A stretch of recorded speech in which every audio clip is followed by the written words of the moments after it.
నమస్కారం ADB news కు స్వాగతం. ముందుగా హెడ్లైన్స్.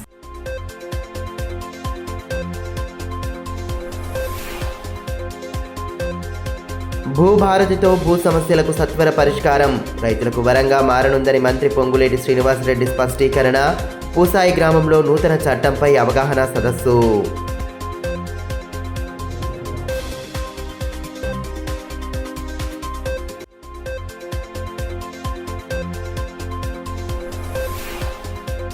భక్తి శ్రద్ధల నడుమ గుడ్ ఫ్రైడే, చర్చిలలో ప్రత్యేక ప్రార్థనలు నిర్వహించిన క్రైస్తవులు.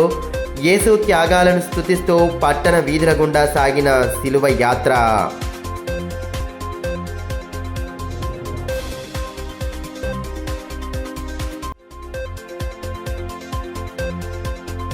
కనీవిని ఎరుగని రీతిలో బీఆర్ఎస్ రజతోత్సవ సభ విజయవంతానికి ప్రచారాన్ని ప్రారంభించిన మాజీ మంత్రి జోగురామన్న. వేలాదిగా తరలివచ్చి జయప్రదం చేయాలని పిలుపు.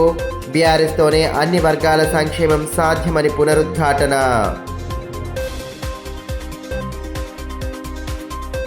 రాష్ట్ర ప్రభుత్వం నూతనంగా ప్రవేశపెట్టిన భూభారతి చట్టం ద్వారా భూమి హక్కులు భద్రంగా ఉండడంతో పాటు భూ సమస్యలకు సత్వర పరిష్కారం లభిస్తుందని రాష్ట్ర మంత్రి పొంగులేటి శ్రీనివాసరెడ్డి తెలిపారు. బోరజ్ మండలం పూసాయి గ్రామంలో ఏర్పాటు చేసిన అవగాహన సదస్సులో మంత్రి సీతక్కతో కలిసి ఆయన పాల్గొని చట్టం విధి విధానాలపై రైతులకు అవగాహన కల్పించారు. అంతకుముందు జిల్లా ఉన్నతాధికారులు మంత్రులకు సాదర స్వాగతం పలికారు. రైతాంగానికి ఇచ్చిన హామీ మేరకే భూభారతి చట్టాన్ని అమలు చేస్తున్నామని, ఇకపై భూ సమస్యలపై శాశ్వత పరిష్కారం లభించనుందని రాష్ట్ర మంత్రి పొంగులేటి శ్రీనివాసరెడ్డి అన్నారు. భూభారతి చట్టంపై బోరజ్ మండలంలోని పూసాయి గ్రామంలో శుక్రవారం ఏర్పాటు చేసిన అవగాహన సదస్సులో మంత్రి సీతక్కతో కలిసి ఆయన పాల్గొన్నారు. ముందుగా హెలికాప్టర్లో జిల్లా కేంద్రానికి చేరుకున్న రాష్ట్ర మంత్రులకు కలెక్టర్ రాజర్షేష, ఎస్పీ అఖిల్ మహాజన్తో పాటు అధికారులు స్వాగతం పలికారు. అనంతరం హైవే మీదుగా పూసాయి గ్రామానికి చేరుకోగా వారికి స్థానికంగా ఘన స్వాగతం లభించింది. గ్రామంలో నూతనంగా నిర్మించిన గ్రామ పంచాయతీ భవనాన్ని ఎంపీ గోడం నగేష్, ఎమ్మెల్యే పాయల్ శంకర్లతో కలిసి ప్రారంభించారు. అనంతరం భూభారతి చట్టంపై రైతులకు అవగాహన కల్పించారు. కార్యక్రమంలో ఖానాపూర్ ఎమ్మెల్యే వేడమ బుజ్జు పటేల్, ఎమ్మెల్సీ దండే విఠ్ఠలతో పాటు పలువురు అధికారులు, ప్రజాప్రతినిధులు పాల్గొన్నారు.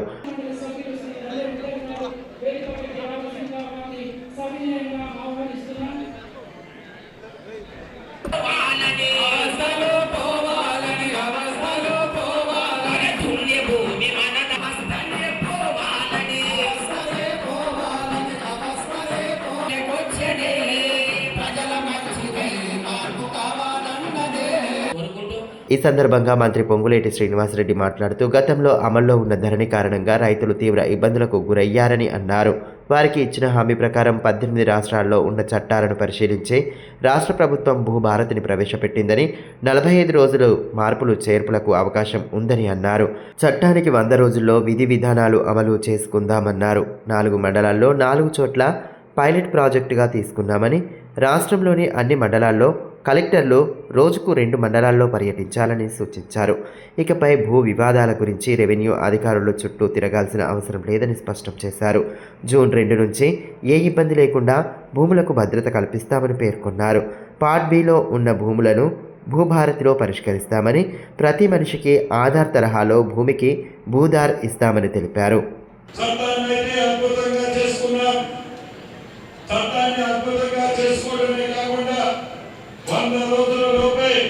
ఈ చట్టానికి విధి విధానాలు ఏర్పరచుకున్నాం. హడావుడిగా చట్టం చేసి గతంలో మనకున్న అనుభవాన్ని దృష్టిలో పెట్టుకొని తప్పులు జరగొద్దని మొన్న 14వ తారీఖు డాక్టర్ బిఆర్ అంబేద్కర్ గారి జయంతి సందర్భంగా గౌరవ ముఖ్యమంత్రి రేవంత్ రెడ్డి గారి చేతుల మీదుగా ఈ చట్టాన్ని ఆవిష్కరించుకొని మొదటి విడత రాష్ట్ర వ్యాప్తంగా 4 మండలాల్లో 4 ప్రాంతాల్లో దీన్ని అమలు చేయాలని నిర్ణయించుకోవడం జరిగింది. ఎందుకయ్యా అంటే ఎక్కడైనా తప్పులు జరిగితే మనం ఎంత అద్భుతంగా చేశామన్న చట్టంలో ఎక్కడైనా చిన్న చిన్న పొరపాట్లు ఉంటే ఆ పొరపాట్లు కూడా సరిదిద్దుకోవాలి అన్నదే ఈ పైలట్ మోడల్గా ఏర్పాటు చేసిన ఈ చట్టం.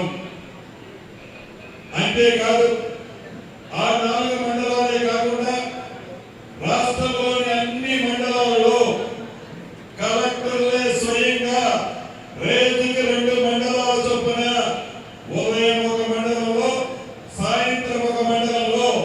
ఏదో ఉపన్యాసం చెప్పిపోకుండా పూర్తిగా ఉదయం 9 గంటల నుంచి 2 గంటల వరకు ఒక మండలంలో, 4 నుంచి 6 వరకు ఒక మండలంలో సమావేశాలు పెట్టి అవగాహన ఈ నెలాఖరు వరకు కల్పించాలని గౌరవ ముఖ్యమంత్రి రేవంత్ రెడ్డి గారు మొన్న కలెక్టర్ల మీటింగ్లో కలెక్టర్లకు ఆదేశించడం జరిగింది. కనీవిని ఎరుగని రీతిలో బీఆర్ఎస్ పార్టీ రజతోత్సవ సభను భారీ స్థాయిలో నిర్వహించనున్నామని పార్టీ జిల్లా అధ్యక్షులు మాజీ మంత్రి జోగురామన్న అన్నారు. ఈ నెల 27న వరంగల్లో సభ జరగనున్న నేపథ్యంలో పార్టీ శ్రేణులతో కలిసి వాల్ పెయింటింగ్ వేసి సభా ప్రచారాన్ని ప్రారంభించారు. బీఆర్ఎస్ హయాంలో ప్రవేశపెట్టిన పథకాలు, రాష్ట్ర పురోగతికి గత ప్రభుత్వం తీసుకున్న విధానాలను ఈ సందర్భంగా మాజీ మంత్రి గుర్తు చేశారు. ప్రత్యేక తెలంగాణ రాష్ట్ర సాధనలో అత్యంత కీలక పాత్ర పోషించడమే కాకుండా తెలంగాణ రాష్ట్రాన్ని దేశంలోనే నెంబర్ 1గా నిలపడంలో బీఆర్ఎస్ పార్టీ ప్రస్థానం చరిత్రలో నిలిచిపోతోందని మాజీ మంత్రి బీఆర్ఎస్ జిల్లా అధ్యక్షులు జోగురామన్న అన్నారు.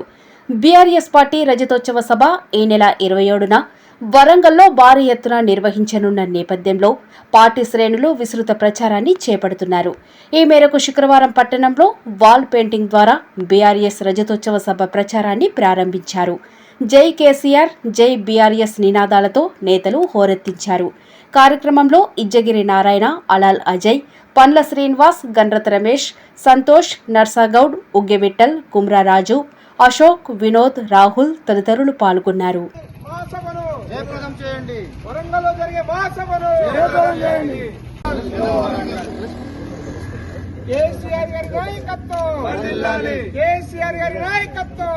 ఈ సందర్భంగా మాజీ మంత్రి జోగురామన్న మాట్లాడుతూ తన ప్రాణాన్ని సైతం లెక్క చేయకుండా తెలంగాణ కోసం పోరాడిన మాజీ సీఎం కేసీఆర్ రాష్ట్రాన్ని సాధించడమే కాకుండా దేశంలోనే అత్యుత్తమ పాలన అందించాలని అన్నారు. బీఆర్ఎస్ హయాంలో అమలు చేసిన రైతు బంధు, రైతు బీమా, కళ్యాణ లక్ష్మి, షాదీ ముబారక్ వంటి అనేక పథకాలు బడుగు బలహీన వర్గాలకు అండగా నిలిచాయని తెలిపారు. అన్ని రంగాల్లోనూ రాష్ట్రం అభ్యున్నతి పదాన దూసుకెళ్లిందని, ప్రస్తుత కాంగ్రెస్ పాలనలో తిరోగమన బాటలో నడుస్తోందని ఆక్షేపించారు. కాంగ్రెస్ ప్రభుత్వ విధానాలతో ప్రజలు తీవ్ర ఇబ్బందులకు గురవుతున్నారని, తిరిగి ముఖ్యమంత్రిగా కేసీఆర్ రావాలని ప్రజలంతా భావిస్తున్నారని పేర్కొన్నారు. కనీవిని ఎరుగని రీతిలో అత్యంత భారీ స్థాయిలో నిర్వహించనున్న బీఆర్ఎస్ రజతోత్సవ సభకు ప్రజలు పెద్ద సంఖ్యలో హాజరై విజయవంతం చేయాలని పిలుపునిచ్చారు.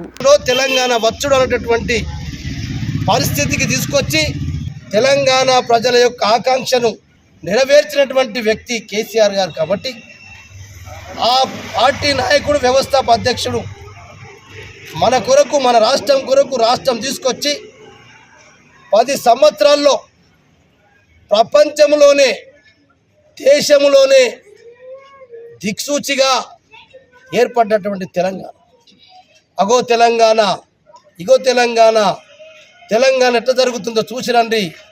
రైతులకు కానీ, రైతు కూలీలకు కానీ, మహిళలకు కానీ, కార్మికులకు కానీ, కర్షకులకు కానీ, నేతన్నలకు కానీ, యాదవులకు కానీ, ప్రతి ఒక్క ఎస్సీ, ఎస్టీ, బీసీ, మైనార్టీలో ఉన్నటువంటి, ఓసీలో ఉన్నటువంటి పేద ప్రజలందరికీ కూడా ఈ రకంగా 10 సంవత్సరాల ప్రభుత్వం మరి ఏర్పడి తెలంగాణ మరి మ్యాప్లో, పటంలో కూడా ఒక దిక్సూచిగా అందరి తెలంగాణ వైపు తీసుకొచ్చినంటే అది కేసీఆర్ గారితో సాధ్యమైంది. అందుకొరకు ఇలా కేసీఆర్ గారు రజతోత్సవ సభకు మరి మనందరం వెళ్ళి కేసీఆర్ గారి సభను, ఈ మహాసభను జయప్రదం చేయాలి. జయప్రదం చేసిన తర్వాత మన ఊళ్ళలోకి వచ్చి మళ్ళీ కేసీఆర్ గారే కావాలి, కారే రావాలి, సారే కావాలి, మళ్ళీ ఈ రాష్ట్రంలో ఉన్న పేద ప్రజలు బతికి బయటపడాలంటే అది ఒక కేసీఆర్ గారితో, అది కారు గుర్తు పార్టీతోటి సాధ్యమవుతుందని చెప్పి మనము ప్రజలలోకి తీసుకెళ్ళటానికి ప్రజలందరూ కూడా వచ్చి జయప్రదం చేసి మన గ్రామాలలో, వార్డులలో ఈ యొక్క చర్చ జరగటానికి కొరకే ఈ సభ ఏర్పాటు చేస్తున్నాం. కాబట్టి ప్రజలారా 2 చేతులు ఎత్తి నమస్కారం చేస్తా ఉన్నాను. పెద్ద ఎత్తున ప్రజలు వచ్చి వరంగల్ సభను జయప్రదం చేయాలని చెప్పి విజ్ఞప్తి చేస్తున్నారు. జిల్లాలో గుడ్ ఫ్రైడేను పురస్కరించుకుని క్రైస్తవ సోదరులు ప్రత్యేక ప్రార్థనలు జరిపారు. ఫాదర్ల సమక్షంలో ప్రత్యేక ప్రార్థనలు జరిపి శిలువయాత్ర నిర్వహించారు. యేసుక్రీస్తు త్యాగాలను గుర్తు చేసుకుంటూ ప్రార్థనా గీతాలు ఆలపించారు. గుడ్ ఫ్రైడేను జిల్లా వ్యాప్తంగా క్రైస్తవ సోదరులు భక్తి శ్రద్ధలతో జరుపుకున్నారు. యేసుక్రీస్తు మానవాళి కోసం చేసిన త్యాగాలను గుర్తు చేసుకుంటూ ప్రత్యేక ప్రార్థనలు నిర్వహించారు. జిల్లా కేంద్రంలోని హోలీ ఫ్యామిలీ క్యాథలిక్ చర్చిలో యేసుక్రీస్తు చేసిన త్యాగాలను ఫాదర్లు వివరించారు. యేసు త్యాగాలను స్తుతిస్తూ భక్తి గీతాలు ఆలపించారు. అనంతరం పట్టణ వీధుల గుండా శిలువ యాత్ర నిర్వహించారు. యేసు శిలువను మోసిన దృశ్యాలను కళ్లకు కట్టేలా యాత్ర జరిపారు. శిలువలను చేతపట్టుకొని క్రైస్తవ సోదరులు పెద్ద సంఖ్యలో పాల్గొనగా భక్తి గీతాలను ఆలపించారు.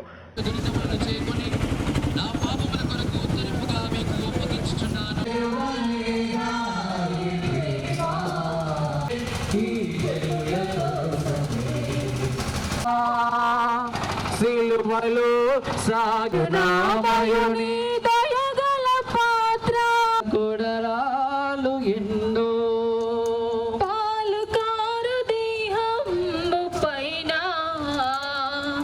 పాపాత్ముల గురడాలెన్నెన్నో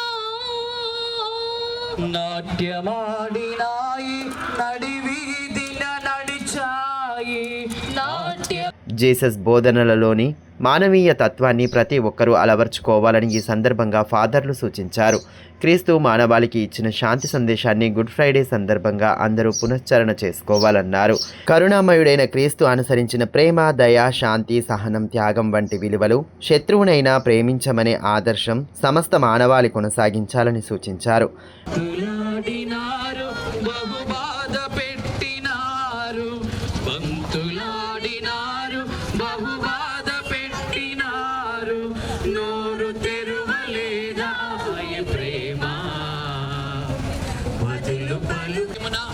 మనలో తలంచి తాను పొందబోవు పాటులను మరణమును మన కొరకు తన తండ్రిని సమర్పించడను ధ్యానించుదుముగాక.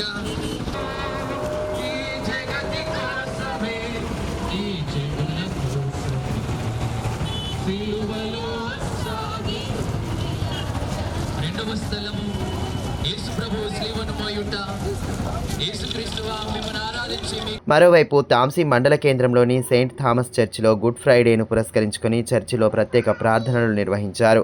శిలువ యాత్ర చేపట్టి యేసు పలికిన 7 మాటల్లోని ఆధ్యాత్మిక సత్యాలను వివరించిన అనంతరం ఫాదర్ జోమెన్ ఆరాధకులకు చేదు రసాన్ని అందజేశారు.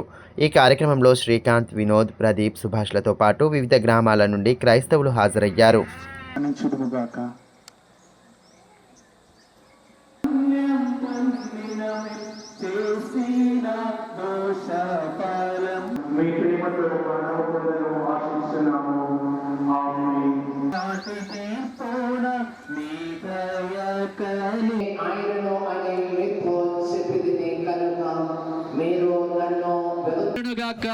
నాటికి కావలసిన మా ఎన్నము మాకు నీటికి ఇవ్వండి, మా వద్ద అప్పుబడిన వారిని మేము TSUTF జిల్లా శాఖ ఆధ్వర్యంలో స్థానిక డైట్ కాలేజీలో ఇటీవల నియమితులైన ఉపాధ్యాయులకు అవగాహన తరగతులను ఏర్పాటు చేశారు.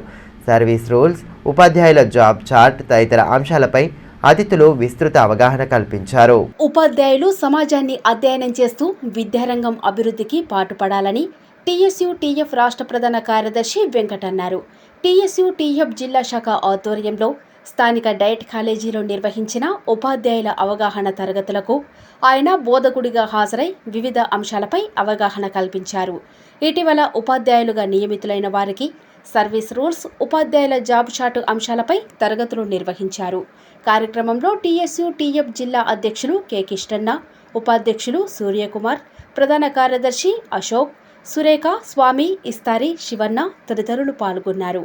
ఉపాధ్యాయులు క్షేత్రస్థాయిలో నెలకొన్న పరిస్థితులపై నిరంతరం అధ్యయనం చేస్తూ విద్యార్థుల సామాజిక, కుటుంబ పరిస్థితులపై అంచనా పెంపొందించుకోవాలని ఈ సందర్భంగా TSUTF రాష్ట్ర ప్రధాన కార్యదర్శి వెంకట్ సూచించారు. విద్యార్థులు పాఠశాలల అభివృద్ధి కోసం పాటుపడాలని పేర్కొన్నారు. ఉపాధ్యాయులు అకాడమిక్ అంశాలతో పాటు సామాజిక అంశాలపై కూడా జ్ఞానం పెంచుకోవాలని అన్నారు. ఇలాంటి శిక్షణలు చాలా అవుతాయి. అందుకే మనం బిఎడ్లో నేర్చుకుంటాం, teacher is always learner. BEd అయిపోయిందంటే పరీక్షలు అయిపోయిందంటే ఉపాధ్యాయుడు అయిపోయినట్టే కాదు. మనం డిఎస్సి రాయాలి, మెరిట్ సాధించాలి, సెలెక్ట్ కావాలి. కాబట్టి వాళ్ళు ఈ శిక్షణ ఎందుకు అంటే ఉపాధ్యాయ వృత్తి రావడానికి కోసం బిఎడ్ చేశాను తప్ప తప్ప ఉపాధ్యాయుడిగా మనం ఒక సక్సెస్ఫుల్ టీచర్ కావడానికి ఆ బీఈడి కోర్సు పనిచేయదు. ఎందుకు పనిచేయదు? ఇందాక మిత్రులు చెప్పారు. మనం పనిచేస్తున్న పాఠశాల వాతావరణాన్ని అర్థం చేసుకొని, ఆ పాఠశాలలో ఉండే పిల్లల కుటుంబ నేపథ్యాలు అర్థం చేసుకొని, దానికి అనుగుణమైన పద్ధతిలో బోధన చేయగలిగినప్పుడే నువ్వు బెస్ట్ టీచర్ అవుతావు. కాబట్టి టీచర్గా ఏం చేయాలనే రోల్ను నిన్ను నువ్వు డిసైడ్ చేసుకోవడానికి నీకు బీఎడ్ ఉపయోగపడచ్చు. కానీ నువ్వు బెస్ట్ టీచర్గా పిల్లలకు ఉపయోగపడాలంటే నువ్వు నిరంతరం శిక్షణలకు హాజరవుతూ ఉండాలి. అందుకనే చాలా మందికి టీచర్స్ కాగానే ఇంకా లైఫ్లో ఒక సెటిల్మెంట్ వచ్చేసినట్టుగా భావన పడుతుంది. కాదు, ఉపాధ్యాయ వృత్తి నిరంతరం అధ్యయనంతో కూడుకున్నది. ఎంత మంచి అధ్యయనం చేయగలుగుతామో, ఎన్ని కొత్త అంశాలను మనం నేర్చుకోగలుగుతామో, అందులో నుండి కొంత భాగాన్ని మనం విద్యార్థులకు ఇవ్వగలుగుతాం. నేర్చుకున్నదంతా ఇవ్వలేము, మనం ఇచ్చిందంతా పిల్లవాడు వంట పట్టించుకోలేడు. కాబట్టి పిల్లవాడికి మ్యాక్సిమం ఎక్స్టెండ్ నాలెడ్జ్ ఉండబట్టాలంటే, మన ఎగ్జాంపుల్ పర్సెంటేజ్లో చెప్పాలంటే, మనం 100 మాటలు నేర్చుకుంటే పిల్లవాడికి మనం 60 మాటలే చెప్పగలుగుతాం. అని పంచాలంటే మనం 100కు పైగా నాలెడ్జ్ను సంపాదించాలనే ఆతురతతో నిత్యం ఉపాధ్యాయుడు ఉంటేనే అతను బెస్ట్ టీచర్గా సక్సెస్ అవుతాడు. కేంద్రం తీసుకువచ్చిన వక్ఫ్ బిల్లును ఉపసంహరించుకోవాలని డిమాండ్ చేస్తూ ఆల్ ఇండియా ముస్లిం పర్సనల్ లా బోర్డు పిలుపు మేరకు శుక్రవారం నమాజ్ అనంతరం ఆదిలాబాద్లోని పలు మసీదుల ఎదుట ముస్లింలు ఆందోళన చేపట్టారు. వక్ఫ్ బిల్లుకు వ్యతిరేకంగా నినాదాలు చేస్తూ చేతికి నల్ల బ్యాడ్జీలను ధరించి కేంద్రం తీరును ఎండగట్టారు. రాజ్యాంగం లెక్క చేయకుండా కేంద్రం వక్ఫ్ సవరణ బిల్లును ఆమోదించిందని ఆరోపించారు. వెంటనే కేంద్రం బిల్లును ఉపసంహరించుకోవాలని డిమాండ్ చేశారు.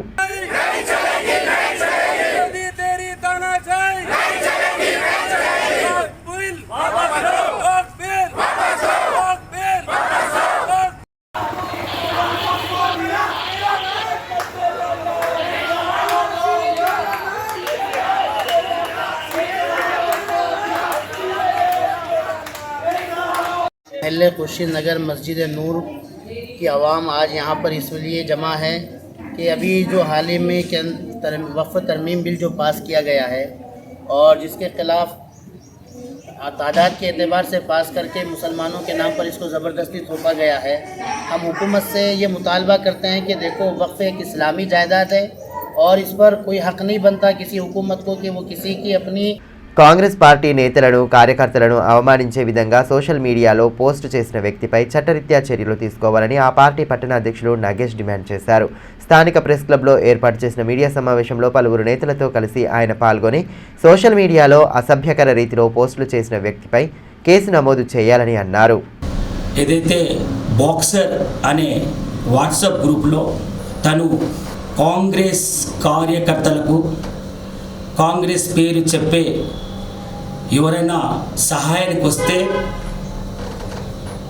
అన్పార్లమెంట్ లాంగ్వేజ్ ఒక తల్లిని పట్టుకొని తిట్టినాడు. ఒక మంచి తల్లికి పుట్టిన వాళ్ళకు సాయం చేయాలి, ఒక అన్పార్లమెంట్ అంటే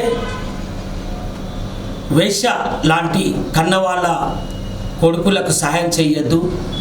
నేను మీడియా పరంగా అట్లాంటి మాటలు మాట్లాడొద్దని ఆ మాటలు చెప్తలేను, మీకు మీడియా కూడా చూపెడతాను.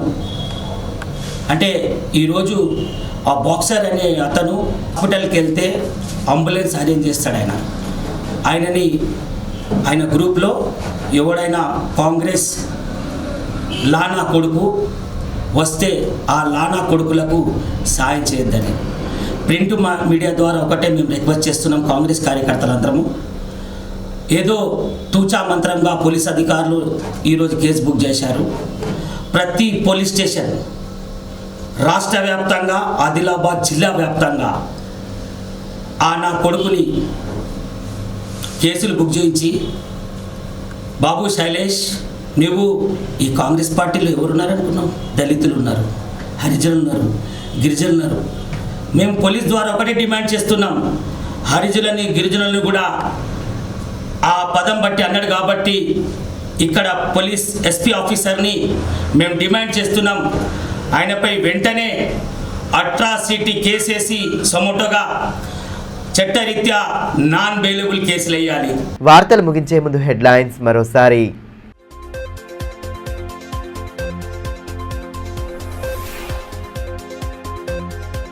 భూభారతితో భూ సమస్యలకు సత్వర పరిష్కారం, రైతులకు వరంగా మారనుందని మంత్రి పొంగులేటి శ్రీనివాసరెడ్డి స్పష్టీకరణ. పూసాయి గ్రామంలో నూతన చట్టంపై అవగాహన సదస్సు.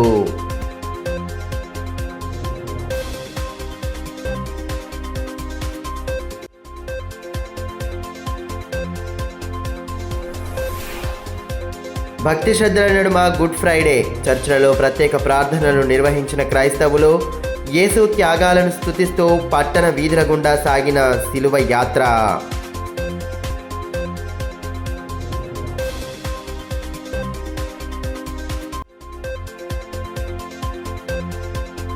కనీవిని ఎరుగని రీతిలో బీఆర్ఎస్ రజతోత్సవ సభ విజయవంతానికి ప్రచారాన్ని ప్రారంభించిన మాజీ మంత్రి జోగురామన్న. వేలాదిగా తరలివచ్చి జయప్రదం చేయాలని పిలుపు. బీఆర్ఎస్తోనే అన్ని వర్గాల సంక్షేమం సాధ్యమని పునరుద్ఘాటన. ఈ వార్తలు ఇంతటితో సమాప్తం. తిరిగి ప్రసారమయ్యే మరో బులెటిన్లో మళ్ళీ కలుసుకుందాం. అంతవరకు సెలవు. నమస్కారం.